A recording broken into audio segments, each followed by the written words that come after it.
So as I'm setting up a back take from here, clearing this arm to here and here.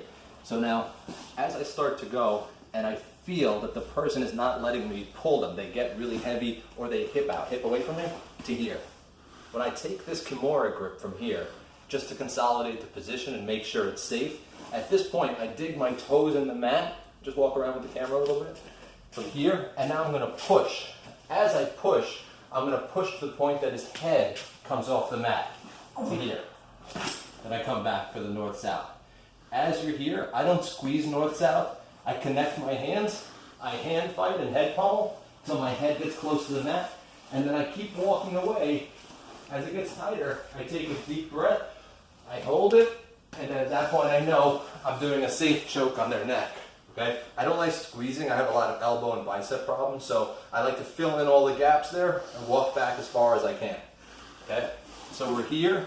I'm looking for my back take. I start making my grips. I clear this arm to here. I'm here. I come up, and he hips away from me. As soon as I can, I try and control that elbow. I just don't want this elbow to shut. So I'm here like I'm faking for a kimura grip. As I make the grip and he grabs his hands to top the kimura, at this point I'm pushing, and I'm pushing both his palms into his belt to cause his head to lift.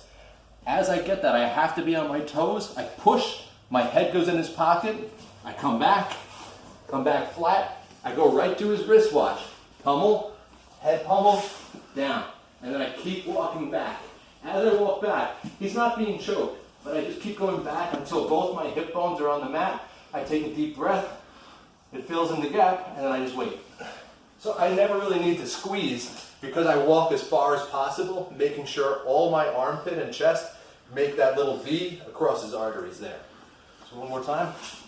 So we're here, semi-stock, clear, mirror grip, here, and he hips out. I keep that elbow up. Faking kimura grips here. Now as I'm here, I push off my toes, he grabs his hands, and I push his hands to his belt. Getting his head up, punch through, and make my grip. Fight the hands, head pummel to the mat, keep scooting back, I'm not squeezing, my hands are open, I take a deep breath, hold, and it's a nice humane choke. Okay, and just one more thing, if you could just stand up.